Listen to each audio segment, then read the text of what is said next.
Hello everyone and welcome back.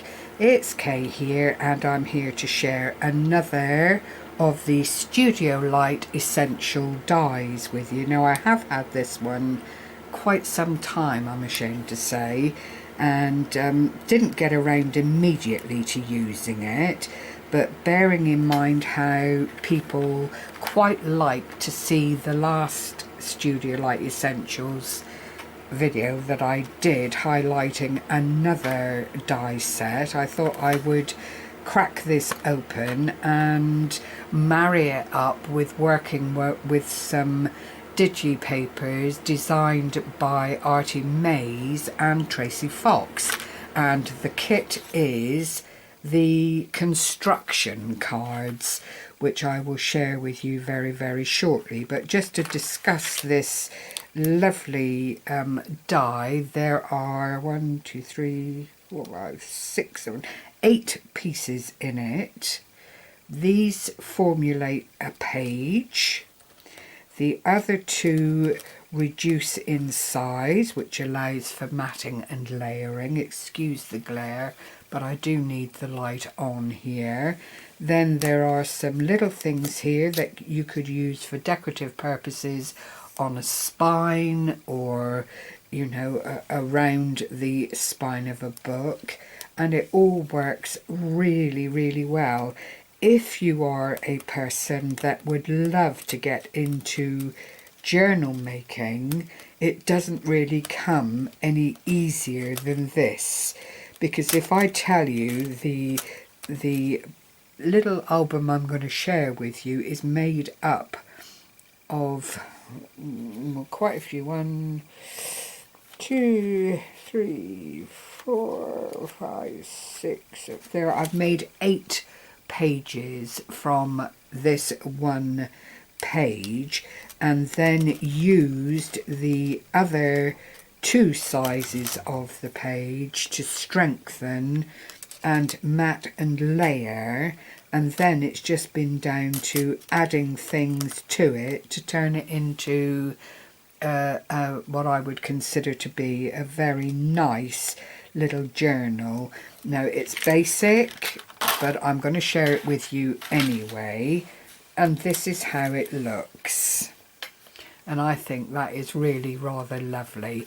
You've got no worry about lining up your pages whatsoever, because what you do is overlap these 2 areas for the front and the back, and then reduce the size of this on each page that you decide to put into the book, and it almost comes down to a hidden hinge scenario. So if I go to the center, this is how narrow, by virtue of reducing page size, that the pages actually come down to, and you literally cut out the 2 sizes, overlap them and glue them very strongly, so that you grow from the outside into the middle. So if you take the bird's eye view and look there,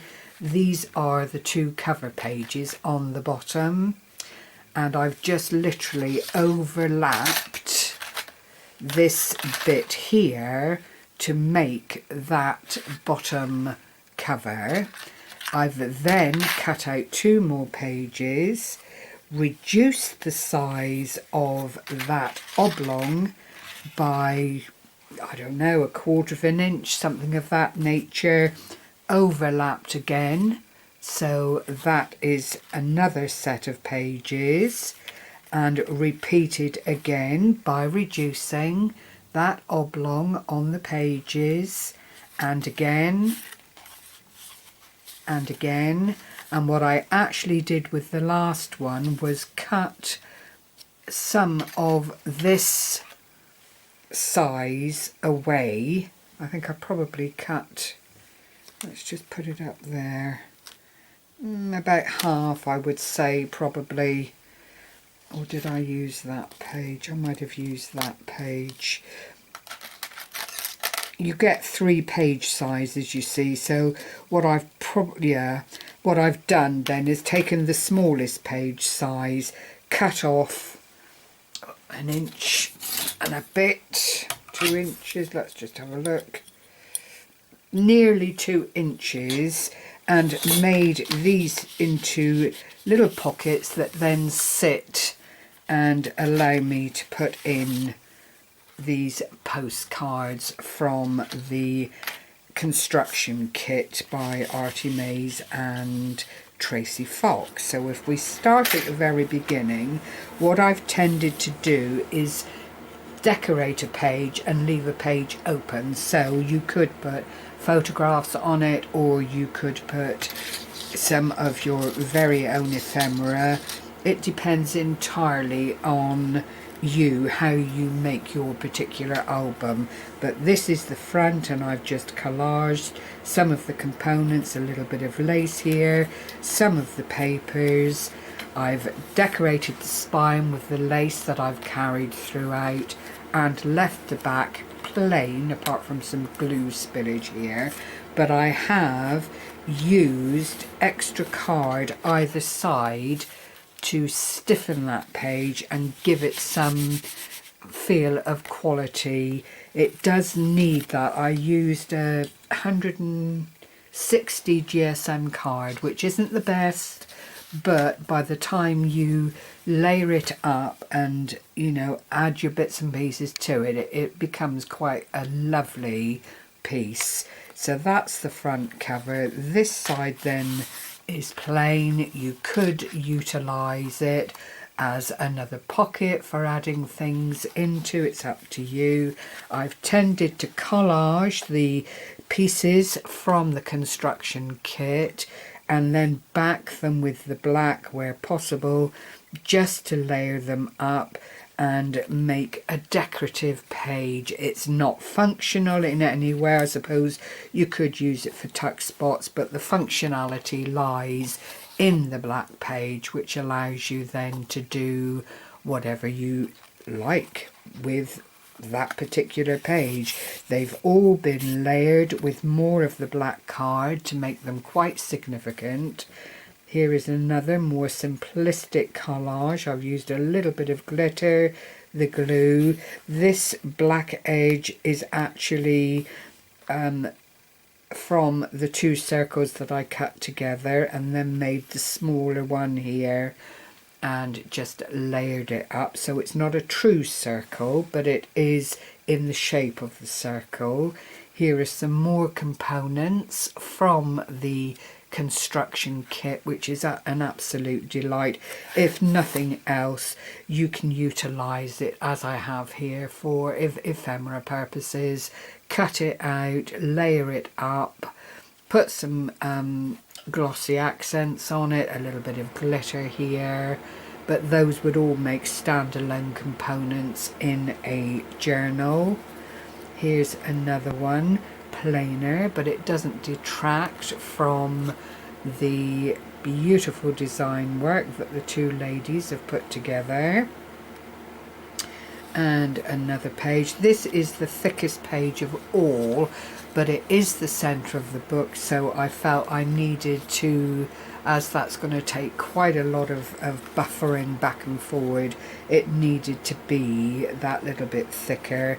I've just used more of the lace to break the black up and just put an ordinary postcard backed with the black on each side. So clearly, if you wanted to add more into those little pockets, you most certainly can. And then we move forward again, and I've utilized the stitched layer of the circle, backed it on the black card, done this large ticket affair with more lace and a little bit of a doily and a stamp. It doesn't have to be overwhelmingly full of bits and pieces. If your preference is to keep it more simple, then clearly that has to be how you put your work together. You could write on this page, you could add photographs to it. It would be entirely up to you how you utilize that side of the journal, but there is plenty of room to mat and layer a whole lot more if that's what you'd like to do. And finally, here is another collage paper page with the lace, and I've made it look as though the belly band is holding all of these bits together, but actually they're not. I've just collaged it all together and then put the lace over. It's all on a circle again, and reflections is the byword for the page, because it is just there with a lot of different things that would maybe feed your memory or, you know, give you food for thought. And then these two pages, with them being on the back, are absolutely plain, but it does allow you to put your own belly bands in and do whatever pleases you. As always, this is what crafting is all about. So, you know, that is a wonderful kit from Artymaze and Tracy Fox.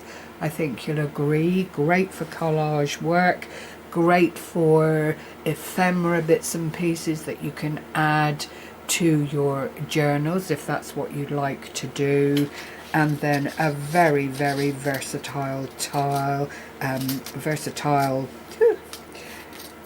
die set again, that freestanding would allow you to make tags, would allow you to make shakers, would allow you to layer and put acetate between and make very special little decorative areas for anything, any project that you wanted to use it within, really.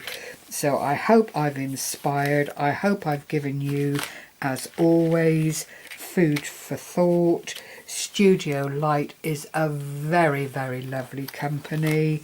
They are not overly expensive and, in my opinion, give good value for money, even though the dies appear to be very thin and very delicate. They cut through very, very well indeed, up to, in my experience, 300 GSM of cards. So oh dear, excuse me, it's getting cold and the temperature's changing. On that note, I will love you and leave you. Thank you all, as always, for watching and commenting. The comments, especially at this time when we're all very much out on a limb, are very, very lovely to read, and I do appreciate each and every one of you for taking the time to watch my videos and follow me. Take care, everyone. Happy crafting. Be safe and well. Bye bye for now.